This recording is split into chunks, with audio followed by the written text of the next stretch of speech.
आप हर एक प्रश्न का उत्तर काम, क्रोध, लोभ, मोह जिसका भी उत्तर होता है नाम जप का है। क्योंकि बिना नाम जप के पावर नहीं है। महाराज जी कोई ऐसा उपाय नहीं है कि बाहर बता दें, कहीं दीपक चढ़ा दें या कहीं? ये सब नौटंकी है। अगर ऐसा हो तो 10-20 टीन घी लेकर के जला दो और हमें बताओ तुम्हें लाभ मिल जाए तो। कुछ नहीं होने वाला। बिना अंदर के तुमने पाप किया है, अंदर के चिंतन से। ध्यान दीजिए, अंदर आपने कामना की और शरीर से आपके पाप हुआ। अब अंदर कैसे ठीक होगा? अंदर नाम जब ठीक करेगा। सांप बैठा है बिल के अंदर, ऊपर सैकड़ों लाठी जमा दो, उसको कोई फर्क पड़ेगा क्या? बिल के अंदर घुस के मारा जाए तब वो मरेगा। तो इस शरीर रूपी बिल के अंदर बैठा हुआ पाप है, उस पाप को मारने के लिए नाम जपना अत्यंत आवश्यक है। गंगा पाप नष्ट कर सकते हैं, लेकिन पाप की प्रवृत्ति भजन नष्ट करेगा।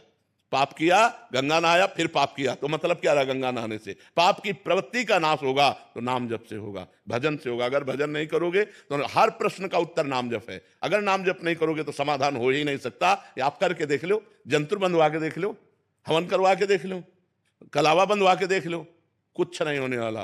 राम राम राम, राधा राधा राधा, सब बात कर। महाराज जी वो अच्छा लगता है कि दूसरे जैसे पंडित जी कर लें ठीक रहेगा, बट हमें कुछ ना करना पड़े।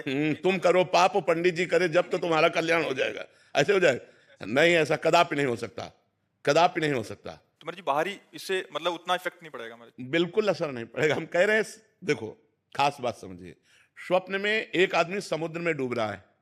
अब वो कह रहा बचाओ, आवाज बाहर जोर से निकली, मैं समुद्र में डूब रहा हूं, बचाओ। अब हम लोग सैकड़ों तैराक उसके सामने एकत्रित कर दें, नौकाएं एकत्रित कर दें, क्या वो बच सकता है? एक उपाय केवल है, जगा दो उसे। समझ रहे हो ना? उसे जगा दो। अब एक बूंद पानी नहीं, जब वो समुद्र में डूब रहा था। ऐसे ही ये जगत माया प्रपंच है। जब तक ज्ञान नहीं होगा, जब तक भजन नहीं होगा, जैसे उसका एक ही उपाय केवल जगा देना है। आप सैकड़ों तैराक एकत्रित कर लो, बचा नहीं सकते उसको। नौका, जल जहाज नहीं बचा सकते। क्यों? वो स्वप्न में डूब रहा है। उसको जगा दो, बस उसका स्वप्न टूट जाए, वो जगह, अब वो बच जाएगा। जो सपने सिर काटे कोई, बिन जागे दुख दूर न होई। ऐसे ही जब तक आपको ज्ञान नहीं होगा, तब तक आप रोते रहोगे इस जगत के मोह में, राग में, काम में, क्रोध में, लोभ में।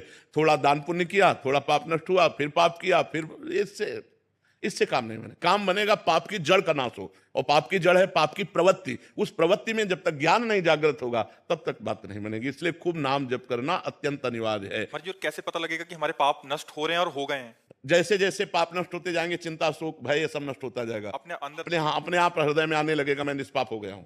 अपने आप हृदय में आने लगेगा, मेरे पाप कम हो रहे हैं। अपने आप अनुभव में आएगा। जैसे जैसे भजन बढ़ता चला जाएगा, भगवान प्रिय लगने लगे, धर्म प्रिय लगने लगे, गंदे आचरणों से घृणा होने लगे। ये है पवित्रता का लक्ष्य। पापी पुरुष के हृदय की स्थिति क्या होती है? हर समय वो चिंता, डिप्रेशन, शोक में रहता है। हाँ, निगेटिव, उसका हर चिंतन निगेटिव हो। यहां तक निगेटिव हो जाएगा कि उस करने की वो सोच लेगा। अब उसको कल्पों तक भटकना पड़ेगा। अरे मनुष्य जन्म मिला है समस्या का समाधान करने के लिए, ना कि समस्या बढ़ाने के लिए। क्या समस्या बढ़ाना है, ना कि समस्या मिटाना है।